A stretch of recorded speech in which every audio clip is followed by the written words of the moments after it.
Chers amis, dans l'Évangile, nous entendons Jésus répondre à la question des pharisiens. Quel est le grand commandement?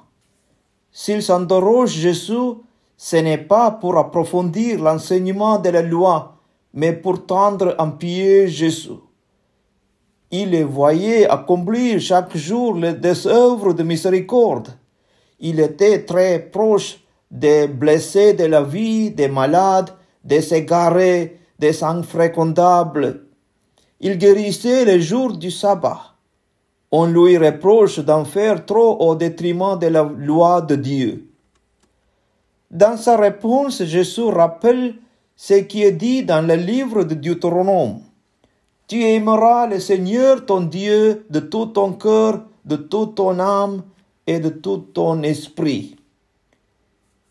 Il aurait pu s'arrêter là, mais il ajoute quelque chose qui n'avait pas été demandé par le docteur de la loi. Le second commandement lui est semblable. Tu aimeras ton prochain comme toi-même. Jésus met ces deux commandements ensemble pour nous révéler qu'ils sont inséparables et complémentaires.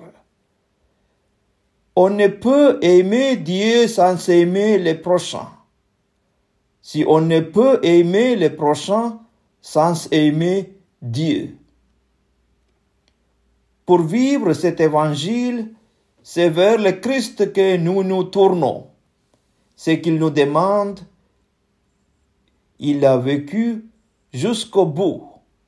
Au soir du jeudi saint, il disait, comme je vous ai aimé, aimez-vous les uns les autres.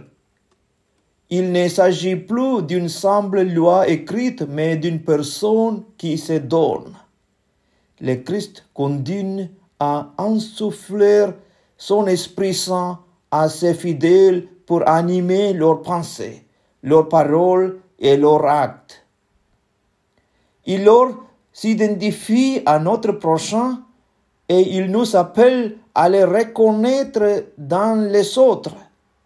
Ce que nous avons fait au plus petit d'entre les siens, c'est à lui que nous l'avons fait. Je suis sensible à cette merveilleuse histoire juive.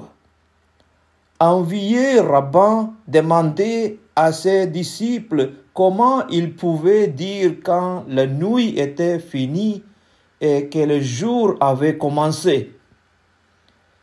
Serait-ce, demanda l'un des étudiants, quand on peut voir un animal au loin et distinguer si c'est un mouton ou un chien? Non, répondit le rabbin. Serait-ce lorsqu'on peut distinguer un fil noir d'un fil blanc? Proposa un autre. Pas davantage, rétorqua le rabbin. Alors, quand est-ce? Demandaient les élèves. C'est quand vous pouvez voir le visage de n'importe quel homme ou femme et voir que c'est votre frère ou votre sœur. Car si vous ne pouvez pas voir cela, c'est encore la nuit.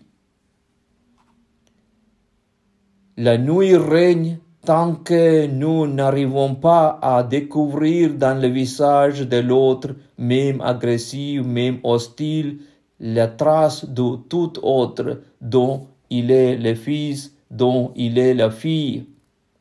Et en ce sens, l'amour n'est jamais à temps et toujours à construire. C'est à notre amour pour les petits et les exclus que nous serons jugés. Et à travers eux, c'est le Christ qui est là.